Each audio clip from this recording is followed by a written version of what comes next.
everybody, and welcome back to another episode of The Male Perspective. I am your host, Lana Reid, and today, on this day, I have with me a gentleman by the name of Abraham Sculley. He is an author, speaker, mental health advocate, fellow podcaster, and I'm so looking forward to hearing about the work that he is doing and everything that he's got going on. But first and foremost, Mr. Sculley, as I always do, I'd like to take a quick moment to pause, say thank you for making time for me today. Time is a gift. Once we give it, we cannot get it back. So I appreciate you carving out this space for me today. And with that, sir, welcome to the show. Thank you for having me, and it's a pleasure. Ready. Awesome.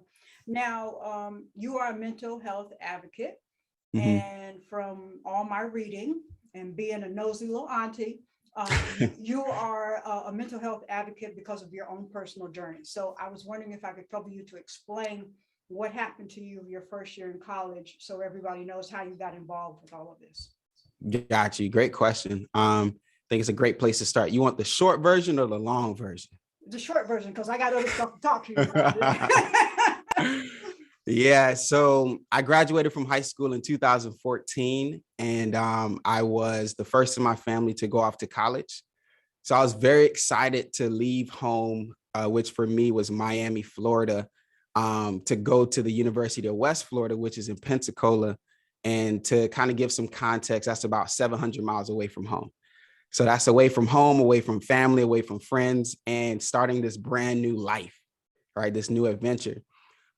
With being the first in my family, it also meant that I had a ton of responsibilities. So I had an apartment during that first year. I was a full-time student. I was involved on campus. And so you can just imagine everything that I was responsible for. I had to work to pay bills. And if I didn't pay bills, I would potentially end up homeless. So it was a lot, as a teenager starting this new journey. What I didn't plan for or anticipate was the fact that I would be struggling with my mental health. And I didn't know what mental health was. I didn't know what depression was. And it wasn't until I had a best friend of mine during my freshman year who saw the signs. She saw me struggling, and she knew that something was up, and it was necessary for her to reach out.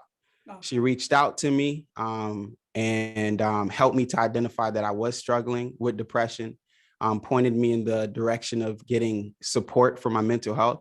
And that kind of just started this passion and this journey to advocate for mental health awareness and support, to really break down and eradicate the stigma that exists. Okay, awesome. Now, just curious, before you got involved with the work that you're doing now, personally, what did you think mental illness, mental struggles look like or manifested itself in a person? What did you think it looked like? So great question. Mental health for me growing up just meant crazy. Mm-hmm. It was synonymous to crazy. Mm-hmm. I didn't know what mental health versus mental illness was. I didn't know there was a difference. Mm-hmm. I didn't know what it meant to have mental health challenges. So it just meant that if you hear the word mental health, that meant crazy, and we don't have those conversations. So that's how I associated with, mental health, the concept of struggling with your mental health, which is why it was so hard for me to get help initially. Awesome. Okay, great that somebody noticed that and, was able to kind of walk you through that and take you by the hand and say, look, I think something was going on. I want to ask you, because you said you had you were the first one in your family to go to college, and that whole transition. And I went to college many moons ago. Okay, and I went to UCLA. And okay. It reminds me, what she said reminds me of a story. My freshman year, we were all sitting in the dorm cafeteria having dinner, and the way the windows were ceiling to floor windows. And there was this particular evening we were eating dinner, and there was an Asian girl in our dorm. And we later found out that she had gotten a C on one of her classes for that quarter. But while we were sitting there eating, she decided to take her life, and she jumped from the roof of the dorm and landed right there on the other side of the glass where we were eating. And it always stayed with me. that we do a really piss poor job at preparing students at the high school level for that transition into college. So Mhm. my question is to you, especially with your experience, what can we do on the high school level to kind of prepare students for that? Because it's a whole different dynamic and world going to college. What can we do for the high school student? Yeah, great question. And I would actually say it can start even from students who are in elementary school to Okay. really develop that firm foundation so that by the time you get to college, you are not only aware of your mental health and the challenges that you could potentially experience, but you're aware of how to prioritize your mental health so that you don't end up in situations of crisis. But to go back to your question about high school, I think it's important to normalize the conversation. Mhm.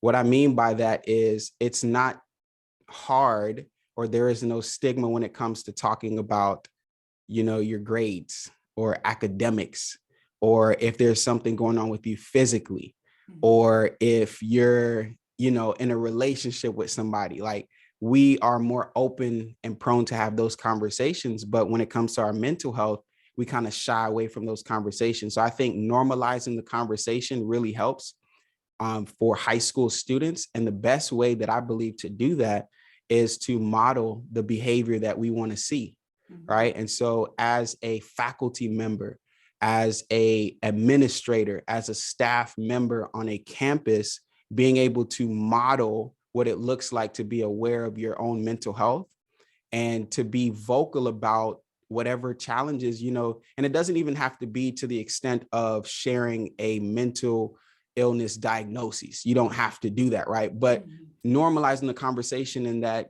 it's important for us to take care of ourselves and not, burn out, right? Or let's talk about what it looks like to take care of our mental health, our social emotional, health, and not just focus on grades, not just focus on academics and student success in that way, but to look at students, holistically. And I think it starts by modeling that.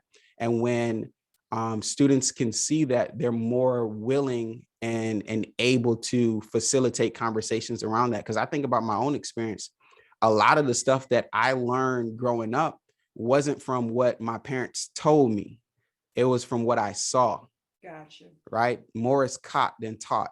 And so Gotcha. you can tell me as much as you'd like to tell me about mental health, but if I don't see, these safe spaces being curated, right? And if I don't see the behavior from my, teacher or administration, why would I even do that, right? So it's Mhm. it's really taking the responsibility as, administration, as we work with my company, we work a lot with higher education institutions. So taking the responsibility and saying, I'm going to display this so that my students can see this and duplicate that same behavior, which ultimately leads to student success, because there's a strong correlation between student mental health and well-being and how well they achieve, like, their Mm. success outcomes.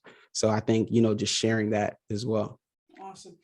Now, many times when it comes to student success, there's a break when it comes to the generations, and a lot of the adults or elders or whatever you want to, faculty, parents, we tend to be dismissive and we'll say things like, "Oh, that's just growing pains" or whatever.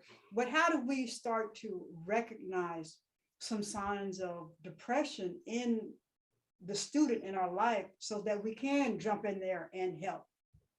Great question. And I think that is a question that many parents are asking right now, Mhm. because not only are the suicide rates increasing, and it's very unfortunate to hear stories like the one you shared about, a peer when you were in college, but that's happening Mhm. like every day. Mhm. And we see stories that come, in the spotlight when it comes to celebrities who die by suicide. But there are, stories that no one will ever hear about. Mhm. And if we talk about Black students and those in minoritized communities, it's even worse. So I think one thing that we can do is to recognize and acknowledge that mental illness does exist, that there are challenges that our children, our students are experiencing that we might not necessarily understand, but they exist. So I think that's the first thing to recognize is like, okay, this is real. Let me validate this experience. And then things that we can look out for is when it comes to depression, right? And so everybody's experience is different. So I experienced depression in college, but the way it showed for me may look different for someone else. Naturally, I'm someone who's more like extroverted. I want to meet people. I want to be places. I want to be doing things. And so for me during that time, I isolated a lot. I withdrew from friends and family members. I didn't pick up my phone. I didn't answer text messages, right? I didn't have an appetite. I didn't want to eat, right? I had these negative racing thoughts that were keeping me up at night. And so for an individual like me, that's how the signs show up. But for somebody else who may not have my same experience and makeup, they may experience depression and you see them going out more. Whereas naturally they're more, introverted, to themselves, but now they're going out more. Maybe they're drinking more. Maybe they're, getting into substances and abusing those. And that's not their normal behavior. So what I like to do is to kind of break it down to its simplest form. When you think of mental health, all it is, mental health is a state of well-being. What's mental health? State of well-being. That's it. It's a state of well-being. It's not a sign that you're weak. It's not a sign that you're crazy. It's none of those things. So we need to demystify that and look at mental health as a state of well-being. That's all it is. It's an individual's way in which they perceive the world, right? Their psychological state, their emotional state, their social state, like how they interact with others. That's all mental health is. Now, when we talk about mental illness, it is a health disorder, right? So if I were to say, or let's take, for example, I broke my tibia in high school playing football, right? That when I broke my tibia, anybody can look at my ankle and see it was just hanging, like it was nasty. It was I don't even want to get too graphic, but it was nasty. And as soon as I got home from the game, off the bus, my parents looked at my ankle and they were like, we need to go straight to the emergency room because there's a problem, right? There were no ifs, ands, or buts about getting me help. But when it comes to mental illness, a health disorder, we can't see it necessarily, right? And so we dismiss it or we say, oh, they're just going through a phase or they'll get out of that. This is just, this just happened. And so like, this is just a period of their life that we don't need to pay attention to. So I think it's about recognizing who this person is normally, quote unquote, normally on a day-to-day basis. And if we see some of those things coming up that is abnormal for that person, then that should be a clear sign to just check in. It may not necessarily be that they should be diagnosed with a mental illness, but just check in to say, hey, I've been noticing this, and this. Is everything okay? Right? I've been noticing that you haven't been going out as often and you normally love going out. Would you like to talk? Is there something that I can do to help? Do you want to go out? Just starting to normalize the conversation rather than seeing those signs and saying, let me leave them alone until they get it together, right? I like to think of mental health challenges and mental illness. It's not their problem, it's our problem. And when we can look at it in that way, we become more empathetic and we're willing to be in that space for that person in that moment. Awesome. Now, going further with empathy, I think a lot of times people around a person that is going through some mental health challenges, they really mean well, but sometimes we say the wrong things and we do the wrong things when we're trying to give us some time, oh, it'll get better, or you just need to go out more, or whatever. What are some ways to be a better support system to somebody who's going through some mental health challenges? Such a great question. You got the best questions. You know that? So I like to share this very simple acronym, and it's very easy to remember whenever we find ourselves in a situation to support someone else. And I got this from Active Minds, right? They are the nation's leading nonprofit organization supporting young adult mental health. So they do this training called VAR, and it stands for validate, appreciate, and refer. So to answer your question, what do we do so that we can be more supportive versus pushing that person away? What we do is we VAR, so we validate. What that means is I'm going to take your words as truth and validate your experience. So if you share something with me that maybe I can't, empathize with because I've never been in that situation or I can't understand, I'm not going to say, oh, you'll get over it. It's okay.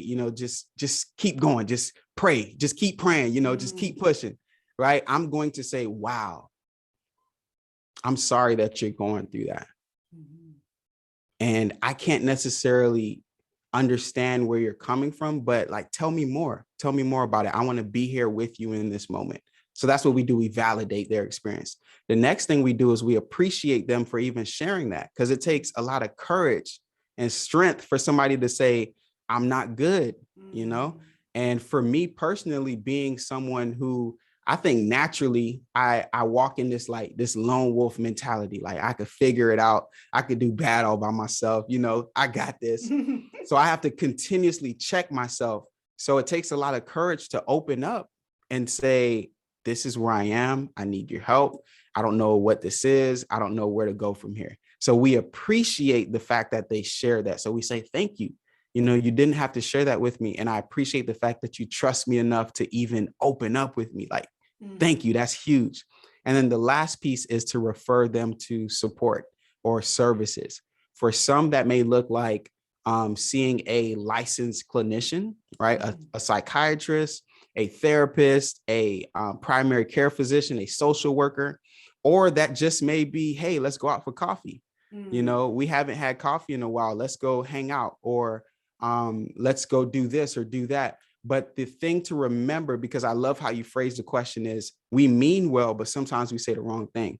So as we are going through the VAR process, and it takes time to really, develop this and for it to be second nature, we want to think from the lens of, I'm here to support you. I'm not just trying to solve the problem, because many times we come with the intention of, I'm going to identify your problem and I'm going to give you the solution, but that person may not need a solution. They may just need you to sit there with them. And so as we're thinking about the best thing to refer them to, it's not what we think is best, it's what they think is best. And when we come from that perspective, it is, being the best support that I can possibly be for you. And I'm going to offer whatever I can in this moment. Awesome. Support system. I mean, especially with that whole college experience, I don't think people really understand. And I want to circle back to something you mentioned. You talk about being a Black student now, and I want to go back to, I started UCLA in 1987. And the world is different now. So I know we have technology, social media and all that stuff. But when I started UCLA in 87, I think one of the things that helped us survive as Black students walking into a predominantly white institution was the Black Student Union had an orientation program. And they sat us down that first night and told us the only way you're going to get out of here is if you come together as a community, support each other, lay eyes on each other, check in with each other, make sure each other is good. They paired us up with a third or fourth year student to kind of walk us through the process. They had tutoring programs, but they just kind of really took their wings and kind of covered us. I don't know, because it's been a long time since I've been on a college campus. I'm wondering what resources are available to incoming students, especially students of color, when it comes to emotionally, mentally surviving that process, because I'm thinking with the way we've isolated ourselves with technology, it's easy for somebody to get lost. Yeah, and that's another great question. I think at the bare minimum, there are student organizations, right? But it takes a level of intention and effort for a student to get connected and plugged in. Right. So I would say at the bare minimum, there are student organizations like Black Student Union, I was a part of 100 Black Men of America, right? And they have a collegiate chapter on campuses across the nation. There are different, organizations, African American student organization, different things that you can get plugged into for that support. But if we look at from the aspect of staff supporting students, there is a organization that we work with very much so. I love this organization. I was actually a part of this organization as a college student, and they are called TRIO, right? And so they specifically support first generation college students, low income college students, and students with disabilities, right? And so they offer support from financial resources, that community and that connectedness that you spoke of, academic support, tutoring resources, and they really help with the onboarding process for a first generation student who has never had anyone in their family do this before.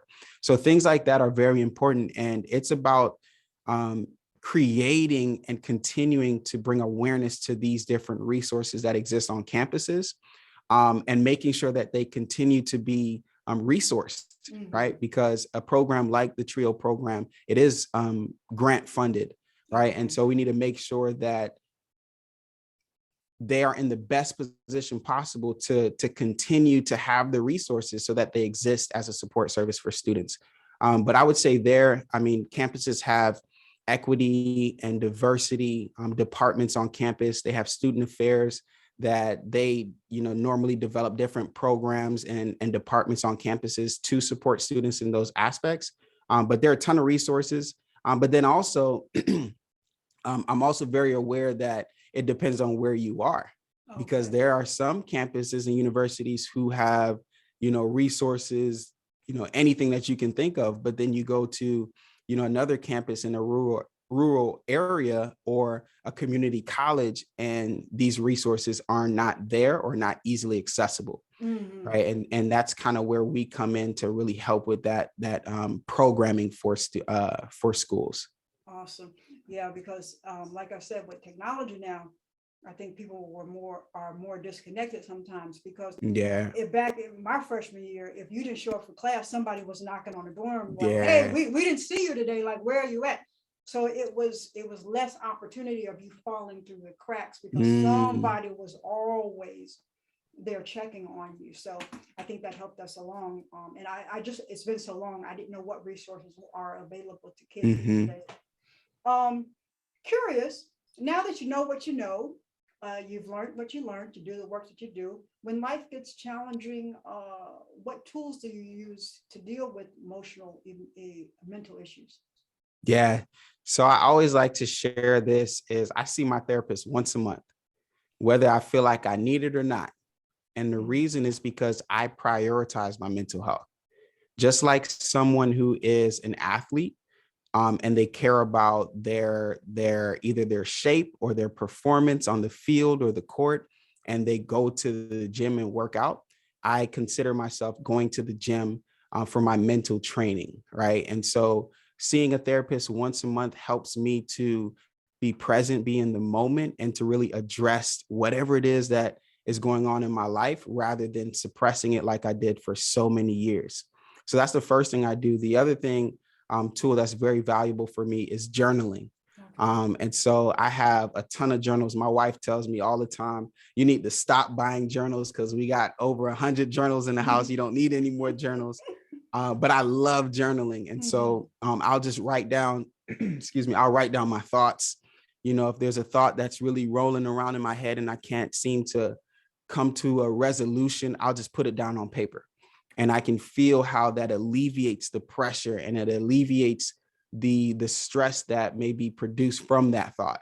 So I'll do things like that. And then another thing is prayer for me. So, faith and developing a strong relationship with my creator is critically important for me. That's who I am at my core. And so continuing to develop in my faith and my relationship. And then lastly, just practicing gratitude. Just thinking about and articulating the things that I'm grateful for every day. Awesome. I love it. I love it. Keep those journals. I'll be 53 in July. And I have diaries from when I was 9 that I look back and say, oh, I have grown. And Wow. I can pat myself on the back. So keep those journals, look back on them, and you will be Will amazed. do. You'll be amazed. Now you have a book called Unlearn the Lies. Interesting title. What is that about? Yes. So the book was actually inspired by journal entries. Okay.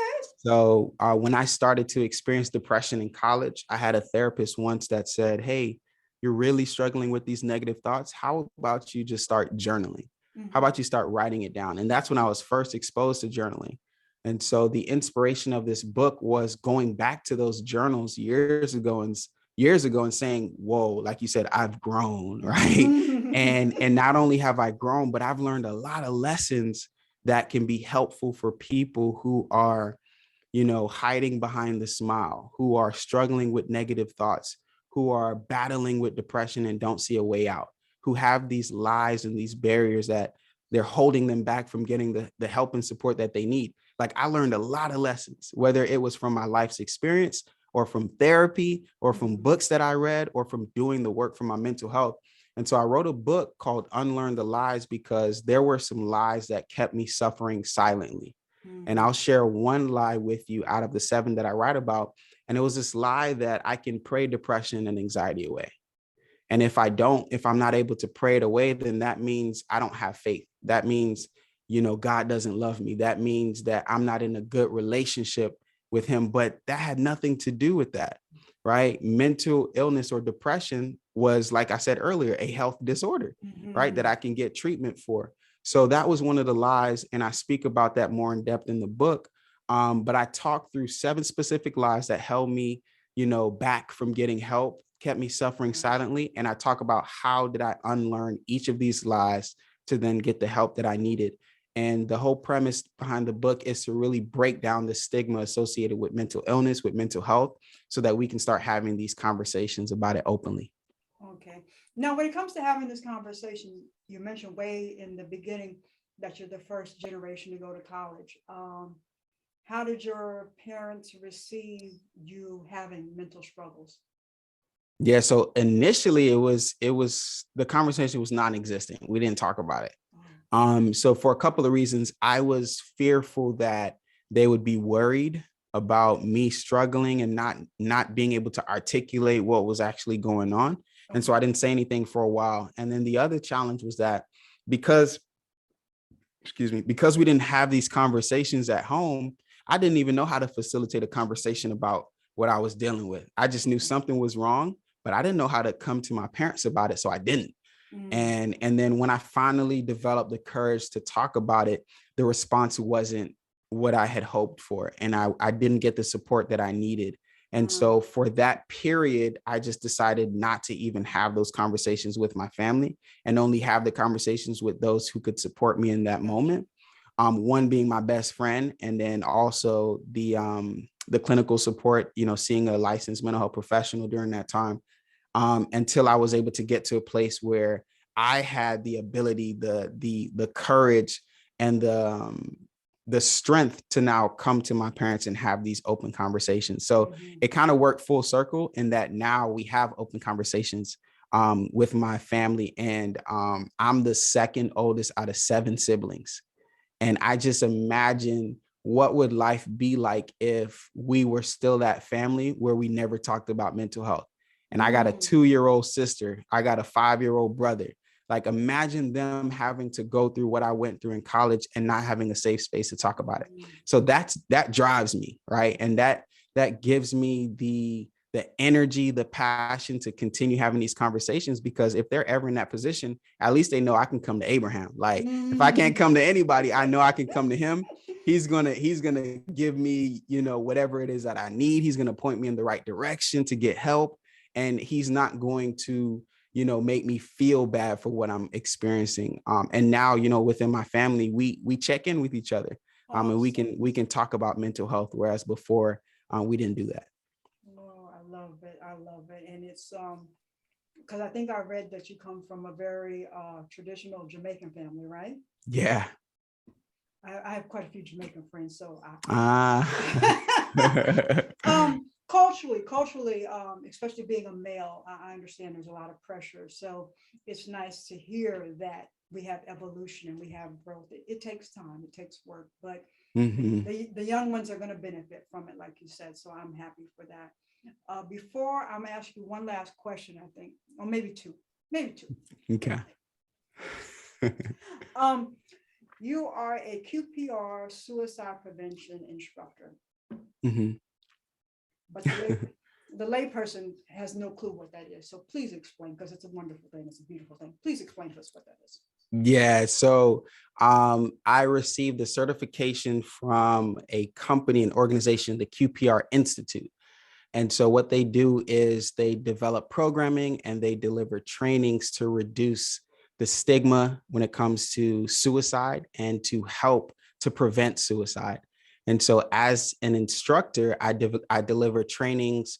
I can do individual trainings. I can do group trainings to really talk through the myths about suicide and ways in which we can demystify the conversation about suicide to ultimately prevent suicide. So QPR there's another acronym. So I love acronyms, but QPR stands for question, persuade, and refer.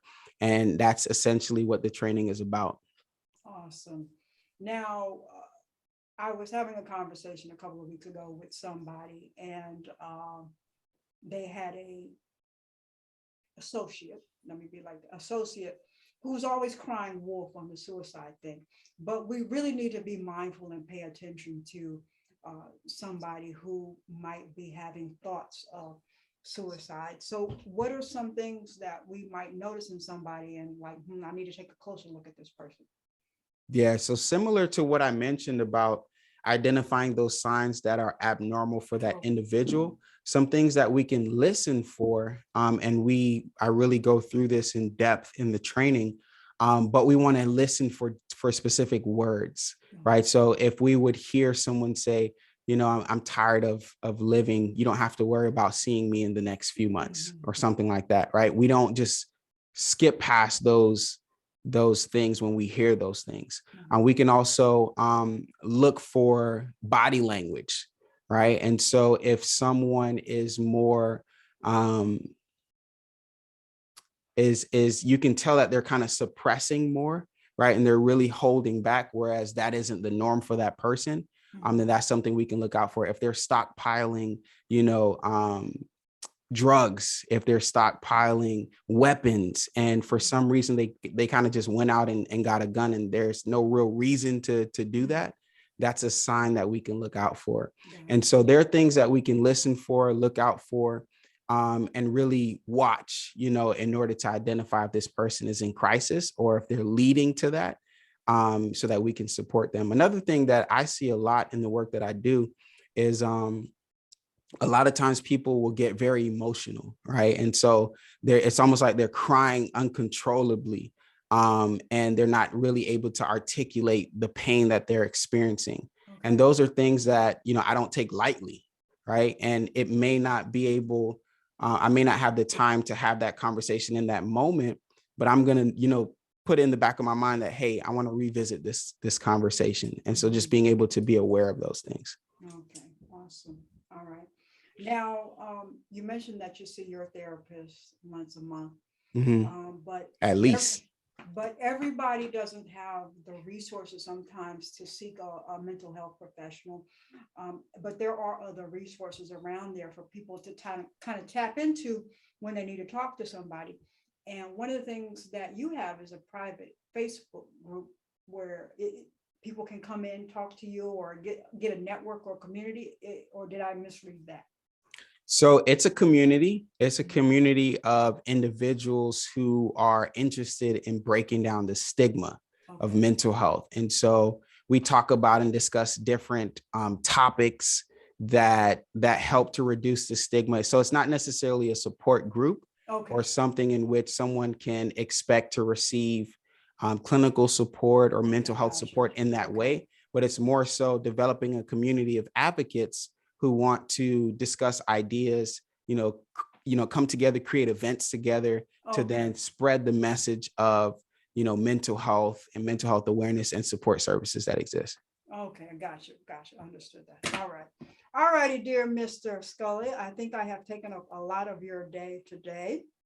I'm going to ask you my random question. And then I want you to tell us how we connect with you, because you go to schools to speak and stuff like that, right? That's correct. And you have your own podcast, right? That's correct. And you're doing all these wonderful things, correct? That's correct. All right. See, all right. So we're gonna have you tell us how we could connect with you, and then we're gonna get this random question out first. Okay.